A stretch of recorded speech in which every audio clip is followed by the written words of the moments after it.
Country side के एकदम बीचों बीच एक छोटा सा भुला हुआ गांव था। यहां लाइफ सिंपल थी। दिन धीरे धीरे गुजरते थे। लोग एक दूसरे को अच्छे से जानते थे। शहर के शोर से दूर यहां शांति थी, या शायद ऐसा लगता था। एक सुनसान पहाड़ी पर नीचे शांत घरों को देखते हुए खड़ी थी काली हवेली। एक पुरानी मैंशन थी वो। उसके पत्थर काले थे, उसकी खिड़कियां जैसे खाली आंखें। गांव वाले उसके बारे में धीमी आवाज में बात करते थे। डर उसके नाम से चिपका हुआ था। वो सायों और सीक्रेट्स की जगह थी। काली हवेली काफी इंपोजिंग दिखती थी। उसकी दीवारें काले पुराने पत्थरों से बनी थी। बहुत सी खिड़कियां टूटी हुई थी। जंगली बेकाबू गार्डन्स उसे ऐसे घेरे हुए थे जैसे कोई कांटों भरी बाहों में जकड़ा हो।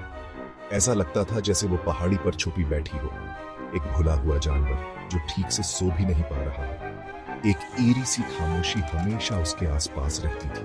कोई पीसफुल खामोशी नहीं, बल्कि एक भारी, जैसे नजर रखे हुए हो वैसी खामोशी। हवा उसके खाली हॉल्स में से धीरे से बहती थी, दुहक भरी कहानियां लाती हुई, डर की कहानियां। हवेली इंतजार कर रही थी। गांव वाले काली हवेली के बारे में बहुत सी स्केरी स्टोरी सुनाते थे। वो ये कहानियां बड़े डर डर के फुसफुसाकर सुनाते थे, सिर्फ दिन के उजाले में।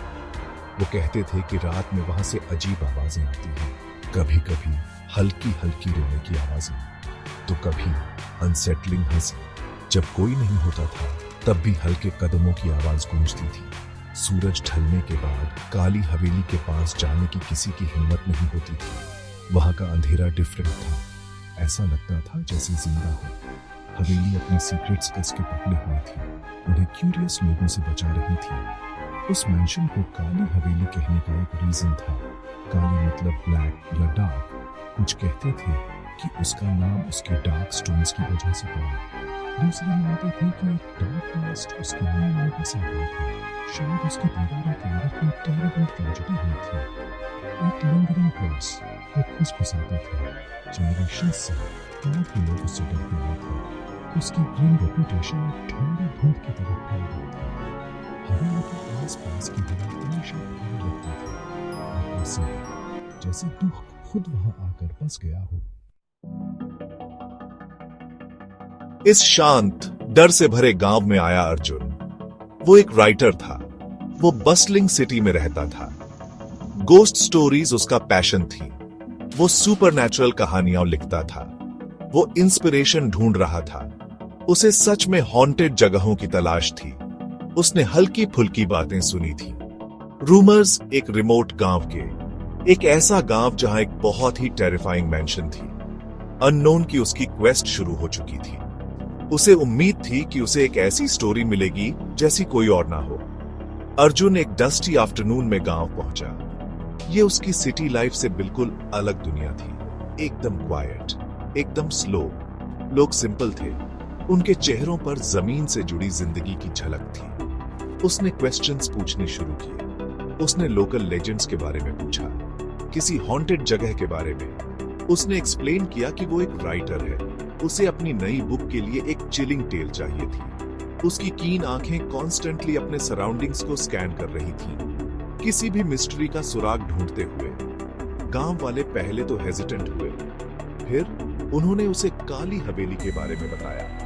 उनकी आवाजें लगभग फुसफुसाहट में बदल गई। डर उनकी आंखों में साफ दिख रहा था।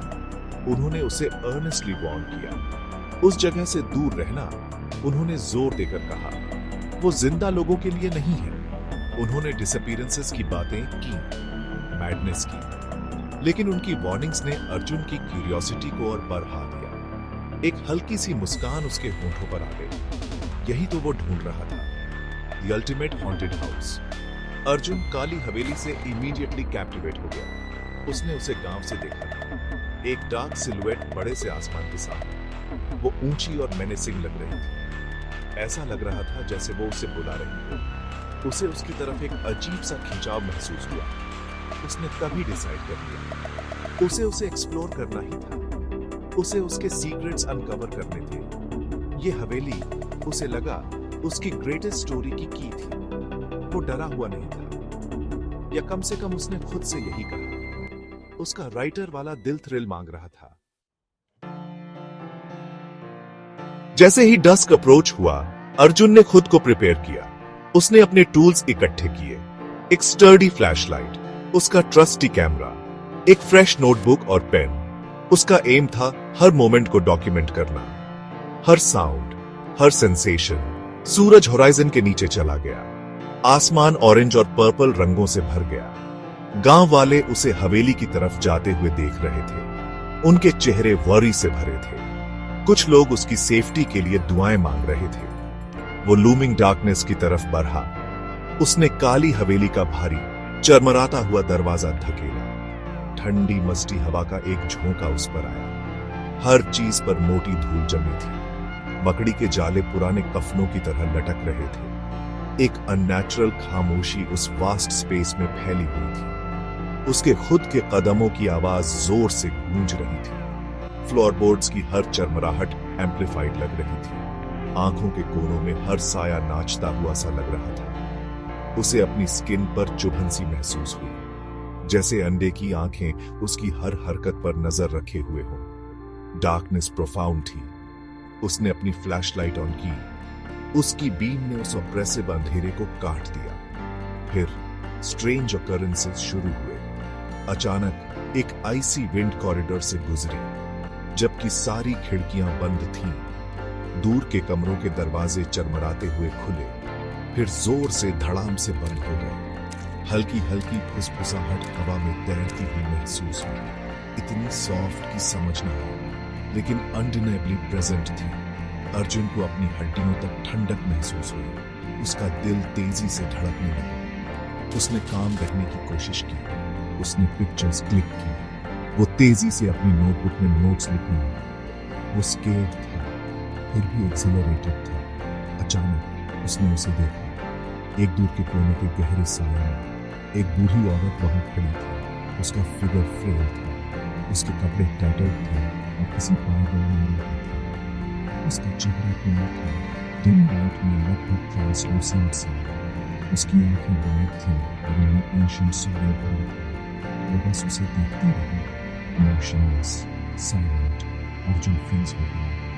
एक कामल डर ने उसे कस के जकड़ लिया। उसने बोलने की कोशिश की, पूछने की कोशिश की कि वो कौन है, लेकिन उसके सूखे गले से कोई आवाज नहीं निकली।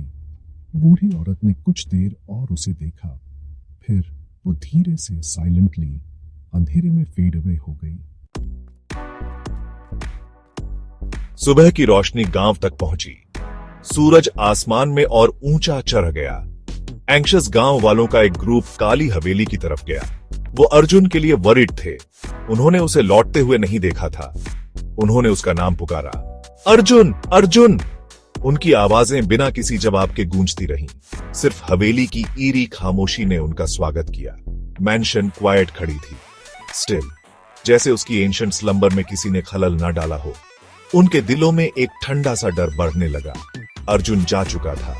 वो कंप्लीटली वैनिश हो गया था, बिना किसी ट्रेस के। गांव वालों ने फ्रैंटिकली सर्च किया। उन्होंने हर डस्टी रूम में देखा, हर डार्क कॉरिडोर में। उन्होंने हवेली के आसपास के ओवरग्रोन गार्डन्स में भी सर्च किया, लेकिन उसका कोई साइन नहीं मिला। ऐसा लग रहा था जैसे काली हवेली की दीवारों ने ही उसे पूरा निगल लिया हो। गांव वाले अब पहले से भी ज्यादा टेरिफाइड थे। वो फुसफुसाने लगे कि हवेली ने एक और विक्टिम क्लेम कर लिया है। उसकी डार्क हंगर अभी शॉन्ट नहीं हुई थी।